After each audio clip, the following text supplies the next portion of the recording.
가정 경제를 책임지는 우리 세대 이야기, 세대주들. 요즘 미국 주식 난리잖아요. 지금 이제 코인도 아니고 지금 너무 막 오르락내리락 하고 있는데, 오늘은 요즘 난리난 관세 전쟁이 우리 가정에 미치는 영향이 어떨지에 대해서 한번 파악해 보도록 하겠습니다. 그래서 사실 이런 얘기를 하려면 정말 전문가를 모셔야 되잖아요. 우리 세대주들의 윤상, 세대주들의 최다니엘, 경제 전문 기자 김상훈 기자님 모시겠습니다. 이게 또 이 게스트이자 전문가로 모시니까 사실 걸음걸이도 좀 달라 보이네요. 정체 속에 혼란을 느끼고 정체성 혼란 느끼세요? 요즘에 관세 얘기 때문에 되게 정신이 없으실 것 같아요. 아마 많은 분들이 똑같은 생각하실 것 같아요. 네네네. 오늘 아침에 일어나서 이렇게 딱 휴대폰으로 주식창을 보면 지금 여기도 난리 났어요. 지금 아까 보니까 지금 아까 울고 있더라고 갑자기. 저도 주식을 많이 살았으면 굉장히 우울했을 것 같아요. 네. 제 주변에도 굉장히 많이 있는데 네. 트럼프가 지난주에 상호 관세라고 하는 걸 발표하고 난 다음에 이틀 사이에 미국 주식 시장에서 시가총액이 한 1경 원 정도가 날아갔습니다. 경이라는 숫자는 사실 우리가 보통 평소에 그 입 밖으로 꺼내지도 않는 숫자는 그렇죠. 단위인데 사실 뭐 잘 듣지도 못하는 단위인 맞아요. 건데 네. 1경원이면 우리나라 올해 예산이 한 677조 정도 돼요. 네네네. 그러면 우리나라가 15년 동안 쓸 예산이 날아갔다니. 이게 진짜 그럼 관세 때문에 이렇게 된 건데, 사실 제가 이제 관세에 대해서 정확하게 이해를 하고 있는지 잘 모르겠는데, 오늘 그 경제 전문 기자시니까 혹시 맞습니다. 과외를 1대1로 한번 해줄 수가 있을까요? 관세에 대해서? 근데 관세 별로 어려운 거 아니에요. 그래요? 관세가 뭐냐면 말 그대로 수입품에 붙는 세금. 그쵸. 그렇죠. 네. 우리가 해외 직구를 많이 하게 되면 150달러 밑으로는 네. 관세를 안 내도 되는. 맞아요. 근데 그게 넘어가면 관세를 내게 되는. 그쵸. 이런 것들로 체감을 하시는 건데, 사실 관세라고 하는 거는 두 가지 목적이 있어요. 두 가지 목적. 첫 번째는 항상 세금이 다 똑같지만 네. 정부가 세금을 거두려고. 네. 생각해 보시면 지금이야 우리가 뭐 법인세도 세금 많이 내시잖아요. 저는 뭐 내긴 내죠. 네. 그렇죠. 네. 우리는 소득이 너무 이렇게 뻔히 보이기 때문에 물론 안 그런 사람들도 있긴 하겠습니다만, 그래서 정부는 세금을 거두려고 지난 몇백 년간 굉장히 노력을 많이 했어요. 근데 예를 들면 100년 전에 해리포터가 돈을 얼마 버는지 정부가 알 수 있었을까요? 증빙하기가 쉽지 않죠. 왜냐면 현금 많이 알 수가 하고 막 없죠. 이러니까. 네네. 그렇기 때문에 그때 당시에는 관세를 굉장히 많이 매겼습니다. 왜냐하면 관세 같은 경우에는 그냥 항구에서 들어오는 물건을 선적하는 거를 체크만 하면 되기 때문에 요거는 얼마 이렇게 해서 100년 전만 하더라도 미국 같은 경우에는 전체 세수의 절반이 관세였어요. 전체 반이. 맞습니다. 지금은 우리가 소득세, 뭐 법인세 이런 것들이 훨씬 맞아요. 더 크기는 하지만 그 목적이 첫 번째가 있고, 두 번째는 관세를 정책적으로 이런 식으로 활용을 하는 거예요. 예를 들자면 우리나라에서 자동차가 일본차, 한국차가 있다고 해보죠. 네. 근데 우리나라는 기술력이 조금 부족해서 이 자동차 한 대를 만드는데 5천만 원이 든다고 생각을 네네. 해보죠. 그러면 가격이 5천만 원이겠죠. 네. 근데 일본은 기술력이 굉장히 좋아져서 예를 들면 2,500만 원을 만들 수 있다. 네. 그러면 2,500만 원짜리 차가 우리나라에 들어오게 되면 네. 어떤 거 사시겠어요? 2,500만 원짜리 차를 그렇죠. 사죠. 네네. 당연한 거잖아요. 네네. 그러면 우리나라 자동차 기업은 클 수가 없어요. 그렇죠. 그렇기 때문에 관세라고 하는 장벽을 때리는 겁니다. 균형을 좀 그쵸. 맞춰주기 위해서. 우리가 해외에서 수입하는 자동차에는 100%의 관세를 때리겠다. 그러면 이 2,500만 원짜리 자동차는 5천만 원이 되니까. 그러면 우리나라 기업도 자동차를 만들어서 팔 수 있고. 그렇기 때문에 이 자동차 기업이 돈을 벌어서 이제 큰 기업이 될 수 있고, 그게 오늘날의 현대 기아차입니다. 그렇기 때문에 이 관세라고 하는 거는 사실 이런 식으로 보호무역이라고 하죠. 우리나라 기업들이 클 수 있게 네. 장벽을 쳤던 건데, 근데 그러하다 보니까 우리 입장에서는 그게 매우 중요하고 좋은 정책인 건데, 네네. 일본 입장에서 생각을 해보자고. 좀 서운하죠.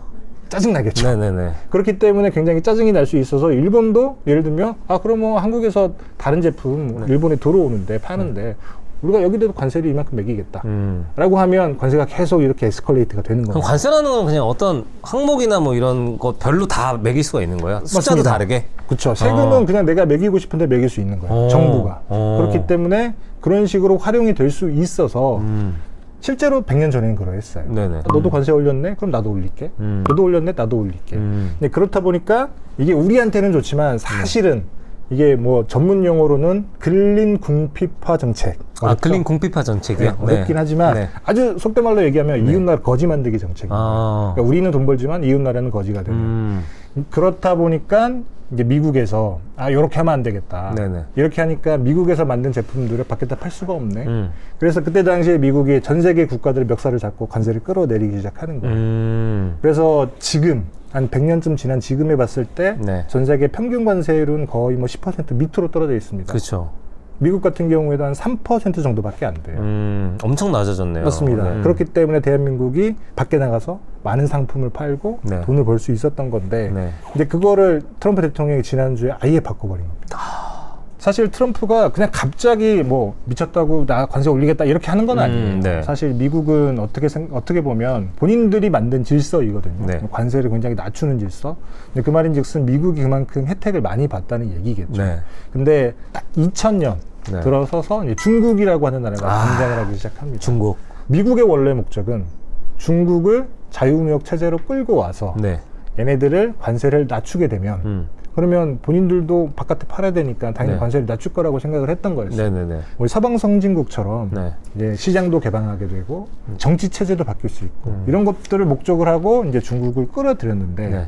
근데 20년이 지나고 봤더니 니네들 때문에 우리는 미국에 있는 제조업들 예를 들면 GM이라고 하는 자동차 기업을 보게 되면 굉장히 네. 재밌는 기업이거든요. 네네. 근데 미국에 공장이 별로 없습니다. 네. 전 세계에 다 펼쳐져 있어요. 왜냐하면 굳이 미국에 공장을 만들지 않아도 되겠더라. 미국 인건비도 비싸고 뭐 비싸죠. 좋은 것도 없고 그렇게 되다 보니까 미국에 있는 굉장히 많은 공장들이 다 바깥으로 나가고 근데 그 자리는 값싼 중국 제품들이 들어오게 된 거예요. 많은 그 공장이 사라졌고 많은 공장이 사라지면 사실 일자리가 사라지잖아요. 일자리가 사라지면 뭐 예를 들면 러스트벨트라고 하는 네. 굉장히 쇠락한 지역들에서 치안도 안 좋아지고 사람들이 조금 격해지고 네. 펜타닐 같은 것들 네네. 미래가 잘 보이지 않기 때문에 마약을 많이 한다거나 이런 굉장히 병폐적인 문제들이 너무 많이 생기더라는 거예요. 이제는 두고 볼 수 없겠다. 그렇기 때문에 전 세계의 모든 국가의 관세를 매겼고 우리나라는 25%였고 네. 중국 같은 경우 54%로 시작을 했습니다만 네. 트럼프 대통령이 그렇게 얘기를 해놓고 시행을 한 첫날 발표를 이렇게 해요. 내가 관세를 매기겠다고 했더니 전 세계 75개국 정상들이 나에게 전화를 하더라. 네네. 우리 협상하자. 너무 많은 그 협상을 하자는 얘기가 들어와서 네. 일단은 3개월 동안 적용을 유예하겠다. 네네네. 대신에 10% 기본 관세만 내고 일단은 교역을 하고 협상을 하고 난 뒤에 니네가 우리에게 뭘 줄 수 있는지 한번 들어보고 판단하겠다. 좀 미루겠다. 그렇죠. 그래서 오늘 아침에 또 주가가 엄청 올랐습니다. 그니까요. 그래서 일경원이 이틀간 빠졌는데 네. 오늘 오른 시가총액이 한 6,000조쯤 돼요. 또 많이 또 회복했네요. 그렇죠. 좀 웃으세요, 이제. 계속 울고 계셔가지고. 근데 중국은 여전히 그대로 54%에서 중국이 야 니네가 물리면 우리가 똑같이 물리겠다라고 네. 해서 그게 104%까지 갔다가 중국이 다시 한번 그러면 우리 또 한번 더 올릴게 라고 해서 지금은 125%까지 올라가 있는 상황입니다. 중국 말고 또 네. 미국이랑 싸웠던 나라가 있기는 해요. 이거는 네. 재밌는 얘기이긴 한데 캐나다. 캐나다 원래 싸움 잘 안 하는 나라 아닌가요? 굉장히 순한 사람들이에요. 네. 제가 캐나다 잠깐 한 6개월 정도 살았었는데 진짜로? 트럼프 대통령이 들어오자마자 이제 캐나다에 25% 관세를 매기겠다라고 얘기를 하면서 네. 캐나다는 뭐 미국의 52번째 주 아니냐. 맞아요. 그래서 캐나다 사람들이 굉장히 화가 난 거예요. 그래서 우리가 커피 마시는 커피가 아메리카노잖아요. 그쵸. 이걸 캐나디아노. 캐나디아노? 네. 그 아메리카라는 말을 지우고 싶은 거구나. 맞습니다. 화가 나가지고. 메뉴판에 네. 아메리카노를 지워버리고 이렇게 써놓은 거예요. 그리고 뭐 예를 들면 넷플릭스, 네.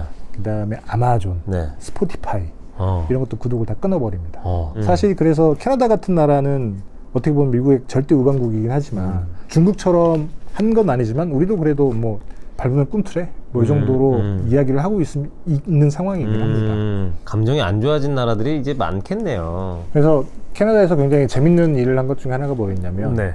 미국에 광고를 내건 거예요. 캐나다에서? 그렇죠. 네. 그 이유가 뭐냐면 트럼프 대통령이 요거 세금은 당신들이 내는 게 아니라 외국 기업이 내는 거다. 당신들한테는 전혀 부정적인 영향이 가지 않는다. 요렇게 얘기를 하고 있으니까 캐나다에서 그렇지 않다라고 하는 걸 광고판으로 내는 건데 물리적으로는 외국 기업이 세금을 내는 건 맞아요. 네. 세금을 내야 될 의무가 있는 사람은 외국 기업인 거죠. 네. 그래서 통관할 때 세금을 내고 이제 미국에 들어오면 네. 비싸게 팔아야 되잖아요. 그렇죠. 그 비싸게는 결국에 미국 사람들이 비싸게 살 거예요. 맞습니다. 그래서 결국에는 미국 사람들이 내는 세금이라고 하는 게 그런 거죠. 세금은 제가 내지만 그걸 우리가 감당해야 되는데 그렇기 때문에 미국인들도 요거를 조금 받아들이지 마라. 당신들이 내는 세금이다. 그래서 그걸 한 번 더 알려주려고 이제 캐나다 정부가 미국에 그런 광고를 띄운 거구나. 맞습니다. 그래서 캐나다도 장바구니라는 표현을 하는데 그럼 네. 우리 장바구니는 어떻게 될지 그것도 조금 궁금하거든요. 사실 네네. 우리나라 같은 경우에도 트럼프에게 굉장히 공격을 많이 받습니다.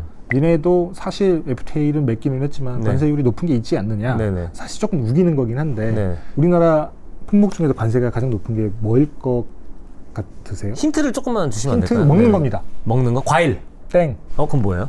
쌀입니다. 아, 쌀?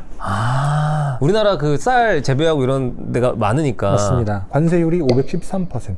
513%? 네. 그럼 사실상 그냥 우리나라 쌀 먹으라는 얘기잖아요. 뭐 그렇죠. 네. 뭐 우리나라 쌀이 비싸기도 하니까. 네네. 그래서 이 맞춘 거예요. 네네네. 워낙에 미국도 그렇고 해외는 쌀이 싸기 때문에 한국처럼 싸요? 비싸지 않거든요. 그렇기 때문에 관세율을 붙여서 이제 가격을 맞춘 거죠. 대신에 특정 물량 한에서는 조금 낮은 관세율을 적용을 하기도 합니다. 40%. 그래서 트럼프 대통령이 이걸 공격한 거예요. 야, 봐라, 니네 한국, 니들 말로만 관세 철폐했다고 얘기해야지 쌀이 관세율이 어떻게 40%랑 513%가 될 수 있냐. 이렇게 공격을 해서 저희가 25%의 관세를 맞을 수밖에 없었던 상황이었던 거죠. 네. 트럼프는 사실 정확히는 우리나라 관세율이 중요한 게 아니라 뭐 네. 미국이 우리나라한테 쌀 팔아봤자 얼마나 많이 팔겠습니까. 근데 미국은 우리나라에 팔고 싶은 게 예를 들면 자동차 같은 것들이거든요. 근데 한국 사람들이 미국 차 잘 안 사잖아요. 지금 잘 안 사죠. 크기도 하고. 네. 그래서 안 사기 때문에 우리나라가 미국에서 무역 흑자라고 하는. 네. 우리나라가 한 660억 달러. 굉장히 많은 돈을 네. 버는 거예요. 네. 근데 반면에 미국은 그만큼 우리나라랑 교역을 하면서 손해를 버는 거죠. 그러니까 니네는 돈을 많이 버는 만큼 관세를 맞는 게 좋겠어. 그래야 이게 조금 비율이 맞춰질 것 같다라고 해서 우리나라에 25% 관세를 매겼던 거죠. 그냥 국민들이 싸게 먹는 게 좋은 거 아니냐. 그냥 네. 개방하자라고 말씀하시는 분들도 있습니다만 근데 조금 길게 생각을 해보면 지금은 쌀을 싸게 먹을 수 있어요. 근데 쌀이 너무 싸지면 쌀 농사 짓는 분들이 사라지겠죠. 그렇죠. 그러면 그때는 쌀 가격이 비싸집니다. 그리고 예를 들면 전쟁이 갑자기 생겼다. 네. 그러면 어딘가에서 쌀을 구해와야 되는 거예요. 네네. 근데 우리나라는 쌀이 없어요. 그렇죠.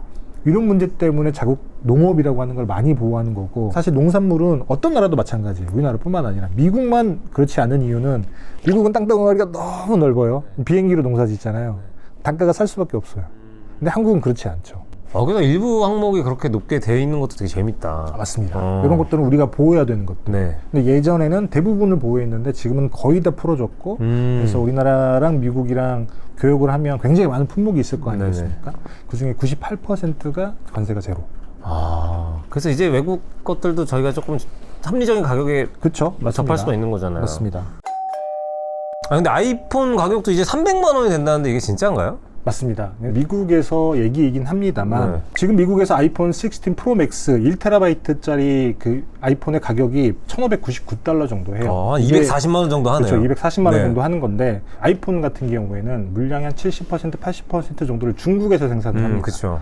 애플 같은 경우에는 아이폰은 설계만 하고 네. 생산은 대부분 폭스콘이라고 하는 대만 회사에 맡기고 이 대만 회사의 공장은 다 중국에 있고 그렇다 보니까 중국에서 아이폰을 사다가 미국에서 팔아야 되는 건데 문제는 트럼프 대통령이 중국에서 들어오는 수입품에는 우리가 앞으로 관세를 125% 물리겠다. 네네. 125%면 지금 1,599달러 하는 아이폰의 가격이 네.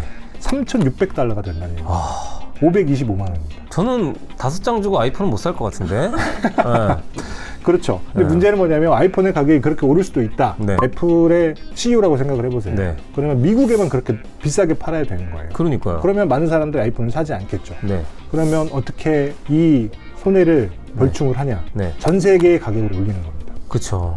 그러면 우리나라도 그러니까 다른 나라에서 벌어들이는 금액을 높여야 되는 거잖아요. 맞습니다. 네. 그래서 우리나라에서 아이폰 16 프로 맥스 가격이 지금 250만 원입니다. 네네. 처음에 발표를 했을 때 54%였거든요. 네네. 54%일 때 아이폰의 가격을 애플이 전 세계의 가격 한 6% 정도 올릴 거다 라고 예상을 했었어요. 네. 그러면 당연히 125%가 됐으면 네. 그것보다 가격이 더 올라가겠죠. 그럼 사실상 지금 좀 미리 좀 사놓으면 좋겠네요. 그래서 실제로 미국도 그렇고 우리나라도 그렇고 아이폰 지금 사놔야 되는 거 아니냐, 특히 미국에서는 네네. 사재기를 해야 되는 거 아니냐라고 말씀하시는 분들도 굉장히 많이 있기도 네. 합니다. 애플이 아이폰을 중국에서 생산을 한다고 하지만 네. 이 아이폰에 들어가는 많은 부품을 다른 나라에서 사오거든요. 네네네. 예를 들면 우리나라에서 중국으로 들어가는 뭐 디스플레이라든지 그다음에 이러저런 반도체. 네. 그러면 이 아이폰이 가격이 굉장히 비싸진다. 네. 그러면 미국에서 많이 안 팔리겠죠. 네네. 그러면 중국에 있는 폭스콘이 그만큼 중간재 부품들을 덜 사갈 수밖에 없고. 그쵸. 덜 만들 테니까. 맞습니다. 네. 그러면 우리나라도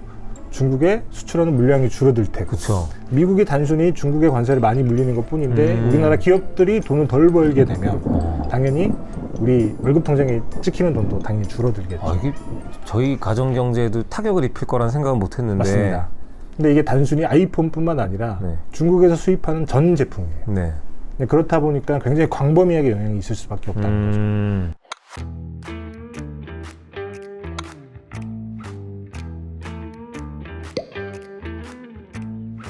그 요즘에는 우리나라 사람들이 직구도 많이 하잖아요. 근데 사실 우리나라가 수입품에 관세를 붙이려고 하는 결정을 내리진 않았습니다. 네네. 예를 들면 이거는 일방적으로 미국이 본인들 수입품에 관세를 매기는 거라서 아까 네. 말씀드렸던 것처럼 조금 쿠션을 쳐서 네. 영향이 올 거예요. 그러니까 다만 이게 어떤 방식으로 어떻게 올지 모르겠고 네. 아이폰의 가격이 우리나라에서 오를 수도 있고 네.